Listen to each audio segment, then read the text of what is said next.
Olá, hoje eu quero falar sobre 4 argumentos mimimi que o Malafaia usou contra o Paulo Júnior naqueles ataques, tentando se justificar de suas práticas.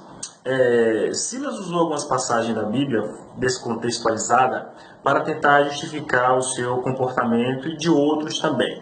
Dentre um deles foi uma passagem que Jesus falou, né, que está lá em Mateus 9, 38 a 40, que diz assim: E João lhe respondeu dizendo: Mestre, vimos um que em teu nome expulsava demônios, o qual não nos segue, e nós lhe proibimos porque não nos segue. Alguns apóstolos, viram um camarada expulsando demônio e proibiram ele porque eles não eram discípulos de Cristo, não seguiam Cristo. Cristo responde a ele. Jesus, porém, lhe disse: Não lhe proibais, porque ninguém há que faça milagres em meu nome e possa logo falar mal de mim. Porque quem é contra nós, porque quem não é contra nós é por nós. Esse foi o argumento usado por Silas, um deles, versículo, de que, tá vendo, só porque o camarada não faz parte da nossa igreja, da nossa congregação, não pensa como nós, a gente não pode proibir ele. Tem que deixar ele pregar o evangelho. O importante é que o evangelho seja pregado e tudo mais. Não é isso que está escrito aqui. Não é esse o contexto aqui. Você vê que a pessoa a quem os apóstolos proibiram, eles não eram discípulos de Cristo, eles não eram crentes. Eles faziam parte de outra religião. Não eram cristãos, não faziam parte da igreja, não era do cristianismo, não era seguidor de Cristo, não seguiam seguir. Eles só viram que expulsar demônio usando o nome de Cristo dava resultado.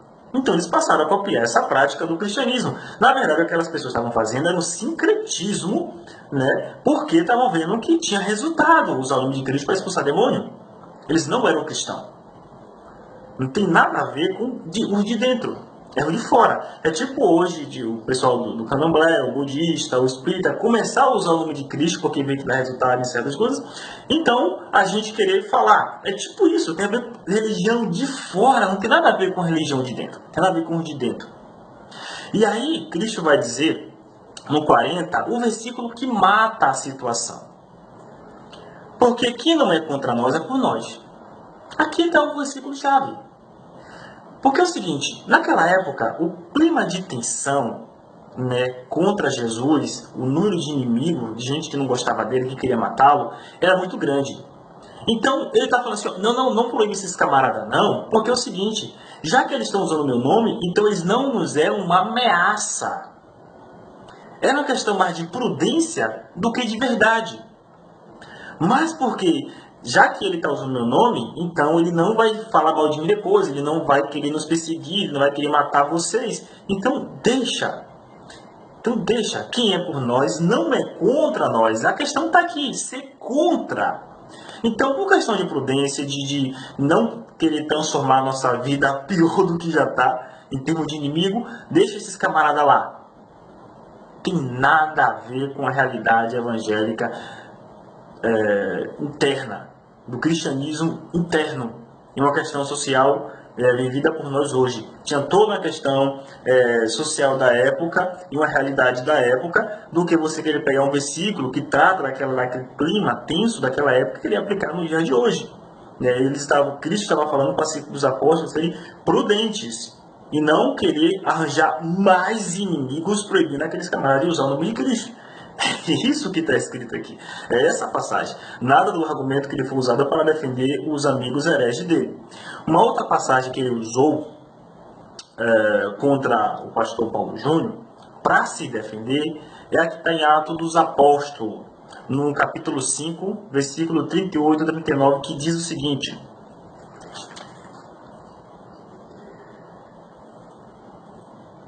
E agora digo-vos, Gamaliel, um fariseu Gamaliel, doutor da lei, dizendo: E agora digo-vos, dai de mão a estes homens e deixai-os. Porque se este conselho ou esta obra é de homens, se desfará. Mas se é de Deus, não poderia desfazê-la, para que não aconteça a seres também achados combatendo contra Deus. Esse é o argumento. Olha, Você está vendo a obra que eles estão fazendo, o sucesso que eles estão tendo, a mídia que eles estão ganhando, significa que eles são de Deus por conta disso. E não precisa você ficar combatendo, porque se ele não for de Deus, a obra vai se desfazer. Mas se a obra deles estão tendo um sucesso monumental como está tendo, então significa que eles são de Deus. Esse é o princípio, essa é a mentalidade de Silas baseado nesse versículo. Só que tem um problema. O testemunho de Jeová também há séculos. Então logo indica que eles são de Deus. Os mormons estão aí há séculos. Séculos não. Estão aí há décadas. Logo, indica que os mormons são de Deus, porque a obra não se desfez. O fundador, Joseph Smith, já morreu há muito tempo, e eles estão aí avançando cada vez mais. É uma das religiões que mais cresce no mundo. Logo, indica que eles são de Deus.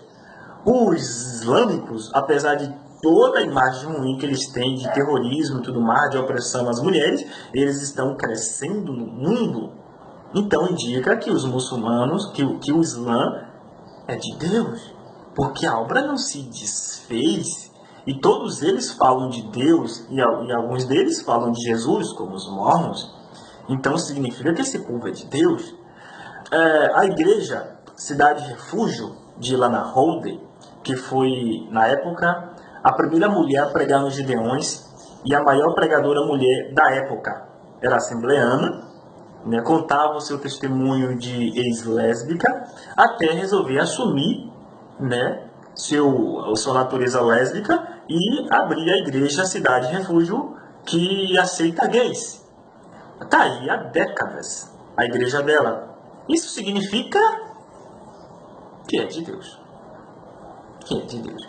Então o argumento é inválido. Inválido por conta de quê? Primeiro, não foi um cristão que está falando isso, foi um fariseu falando isso. Então não dá para pegar a frase de uma pessoa que não era cristão. Né? Foi uma tática que ele usou naquela época para fazer com que os fariseus tivessem prudência acerca do trato com os cristãos, mas não tem nada a ver com se algum ministério está tendo sucesso, significa que ele é de Deus. Porque todo ministério herético tem sucesso, eles não se acabam, eles permanecem, estão aí há décadas. Algumas faz muito, mas muito tempo. Então é um argumento inválido. Realmente, se a obra de Deus não se desfaz, com certeza. Se a obra de Deus não se desfaz. O problema é que se a obra não for de Deus, for do diabo, ela também não se desfaz. E daí, no caso dos muçulmanos estão aí, os islâmicos estão aí há bastante tempo para mostrar que isso é verdade. Eles estão aí há séculos mesmo. Então, não é um argumento inválido em relação de querer dizer que esses amiguinhos dele, Morris Cerullo, Mike Murdock, entre outros, os apóstolos aqui do Brasil, René Terranova, somos de Deus, porque esses ministérios estão tendo sucesso. Isso não existe.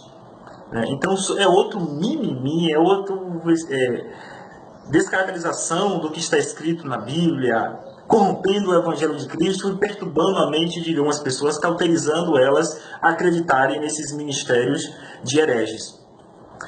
Uma outra coisa que ele usou como argumento foi: eu quero ver você, Paulo Júnior, argumentar contra os corruptos da tua cidade, os políticos, os empresários corruptos de tua cidade. Eu nunca vi você fazendo isso. Quero ver você mexer com essa gente, porque eu sou homem de treta, eu sou homem de peito, eu sou muito macho, eu denuncio todo mundo. 1 Coríntios, capítulo 5, versículo 12 e 13. Bora dar uma olhadinha. Está escrito assim, os dois últimos versículos do capítulo 5 de 1 Coríntios. Por que tenho eu que julgar também os que estão de fora? Não julgais vós os que estão dentro, mas Deus julga os que estão fora. Tirai, pois, dentre vós esse ímpio. Que tenho eu? Está escrito. Que tenho eu que julgar os de fora? Não julgais vós os que estão dentro. Deus julga os de fora. Tirai esse ímpio do meio de vós. Ou seja, a passagem na Bíblia está dizendo o seguinte: quem tem eu que ficar julgando o ímpio? Deus vai julgar os ímpios. Eu tenho que julgar os de dentro. crente da igreja, ungido. Se sou eu que julgo de dentro, tire esse níquel do meio de vós. O capítulo 5 de 1 Coríntios inteiro é tratando da autoridade do crente para julgar. E o capítulo 6 também, no caso, capítulo 5 e 6, tratam da autoridade do crente para julgar, abordando assunto diferente. No capítulo 5, ele vai tratar de um crente que estava pecando, fornificando com a sua madrasta. Já no capítulo 6, trata de crente levar outro crente a juízo. Aí fala que o julgamento deveria ser feito pelos crentes, pela igreja, não é pastor, pela igreja, pelos santos. Então, capítulo 5 e 6 são dois capítulos que tratam da autoridade dos crentes para julgar em duas situações diferentes. Apesar de ter dois capítulos inteiros tratando desse assunto, ninguém enxerga. Todo mundo ignora porque não toquei no giro do Senhor. E aí, Paulo vai dizer, no finalzinho do 5, olha, eu não tenho que ficar julgando de fora, não. Por que ele fala que não tem que julgar o de fora? Porque esse ímpio estava pegando a madrasta. Esse crente estava pegando a madrasta. Ele era crente, a madrasta não. Ele fala assim, eu não tenho que julgar ela. Ela é de fora. Ela é com Deus. Mas ele é da igreja, então ele eu tenho que julgar. Ele eu tenho que julgar. E aí vai falar assim, julgamento, a sentença já foi dada. Tire esse níquel do meio de vós. Então, sobre essa questão de autoridade, sobre julgar, sobre o que ele falou, não proibar de falar, porque é por nós, não é contra nós, a carta de Judas é uma carta que ela só tem um único assunto. Vamos ver? A carta de Judas, capítulo 1, versículo 3 e 4, ela diz o seguinte: Amados, procurando eu escrever-vos com toda a diligência acerca da comum salvação, tive por necessidade de escrever-vos e exortar-vos a batalhar pela fé que uma vez foi dada aos santos, porque se introduziram alguns que já antes estavam escritos para este mesmo juízo, homens ímpios que convertem em dissolução a graça de Deus. Judas está dizendo o seguinte, Judas aqui no caso é o irmão de Jesus. Irmãos, eu queria escrever sobre salvação com vocês, mas porém, está acontecendo uma coisa aí que pede minha atenção com urgência, como ele diz. Eu estava procurando escrever com toda a diligência acerca de salvação. Eu queria falar sobre soteriologia. Mas eu fui obrigado a mudar de assunto para apologética. Tive por necessidade de escrever-vos aqui, a exortar, a convocar vocês, a animar vocês aqui, a batalhar pela fé que uma vez foi dada ao santo. E por quê? Porque se introduziram no meio de vós alguns, ou seja, pastores, pregadores, crentes hereges dentro da igreja se introduziram, pregando heresia. E Judas, irmão de Cristo, convoca a igreja a batalhar contra esses camaradas. A batalhar contra eles. Ele é obrigado a mudar de assunto. Ele queria falar sobre salvação, mas foi obrigado a mudar de assunto. A carta inteira só tem esse propósito, que é uma convocação aos crentes para batalhar contra os hereges, as heresias, os falsos profetas. É o único propósito dessa carta. Apesar de ser uma carta inteira baseada só nesse conteúdo, é completamente ignorada. E não toquei no giro. Quando você vai para Apocalipse, no capítulo 2, a primeira carta que Jesus manda enviar para a igreja é a de Éfeso. Na igreja de Éfeso, Jesus Cristo elogia eles por conta de uma prática que eles faziam. Que eles chegaram na igreja de Éfeso, alguns camaradas que se diziam ser apóstolos. E os crentes de lá botou eles à prova para ver se eram os apóstolos mesmo. E aí Cristo diz, e tu os achastes mentirosos. Jesus diz, não, que isso aí, eles são apóstolos, são ungidos, independente se são ladrão ou pilantra, como defende Silas. Eles são ladrão, eles são pilantras, eles são falsos, mas são meio ungidos de qualquer jeito, não toque. Não tem essa. Chegou, a igreja desconfiou, botou à prova, não são, botou para fora. Achaste mentirosos. É isso aí, é assim que se faz. No sermão no sermão da montanha, capítulo 5, 6 e 7, especialmente no capítulo 7 de Mateus, e no 24 de Mateus, o sermão escatológico, Cristo trata do mesmo assunto, dando a mesma frase. Acautelai-vos dos falsos profetas, que vêm até vós como ovelhas, mas por dentro são lobo. O que ele está dizendo? Olha, tome cuidado. Tenha cautela. Acautelai-vos desses camaradas. Não existe essa de que o camarada está fazendo sinais. Aliás, um dos maiores sinais que o camarada é falso profeta é que ele recupera milagre. E farão olha o advérbio de intensidade, tão grandes sinais que, se possível fosse, enganaria até os escolhidos, pela qualidade do sinal. Então, uma das características de falso profeta é sinal, é cura, é maravilhas, é profecias. Cristo disse, naquele dia os camaradas vão chegar dizendo: Senhor, em teu nome eu profetizei, curei, fiz muitas maravilhas. E Cristo disse para dizer para eles: Papai, não sei quem é você, não. Nunca vos conheci. Enquanto Priscila disse que o camarada é ungido do Senhor, mesmo se ele é pilantra ladrão, Cristo diz: Olha, eu não sei quem é, não conheci ele, não. Não tenho nada a ver com ele. Nunca vos conheci. Então, isso é o que a Bíblia diz sobre esse assunto. Não diz essa de aceite, se omita ou sai fora se você não gosta, cai fora. A Bíblia não diz isso. A Bíblia é extremamente de conteúdo apologético, de combater, de ir para cima, de procurar corrigir. Isso é o que se chama, lá no Sermão da Montanha, que ele chamou de fome e sede de justiça.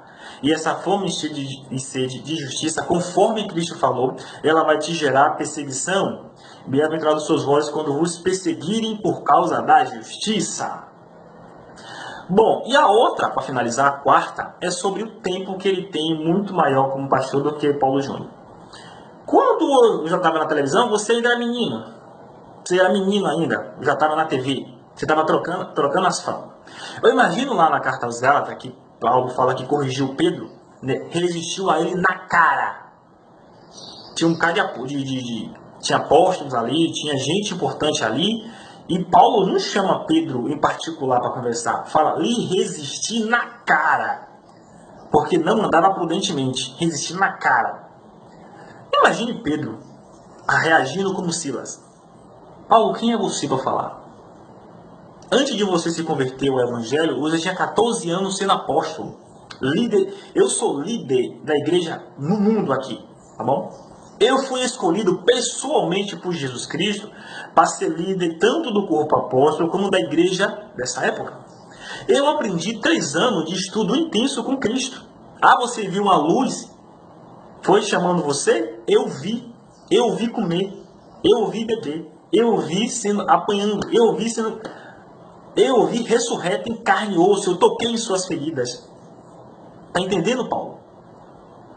Então,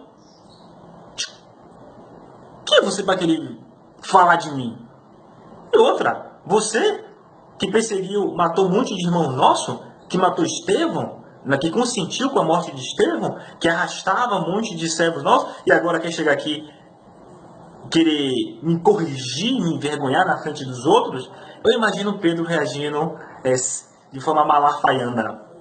Então, esse é o assunto que eu queria abordar sobre esse mimimi do Malafaia, porque ele já está enchendo o saco com os seus discursos, né, mimimi. E eu queria abordar, tem muito mais, mas os vídeos poderiam ficar muito longos, eu não queria, né, já ficou longo, coisa que eu não queria. Queria esclarecer sobre alguns pontos da argumentação dele, né, nesse quesito, para que os irmãos tenham uma clareza desses assuntos e não fiquem com a mente cauterizada com esses envenenamentos. Então, que Deus abençoe a todos, em nome de Jesus.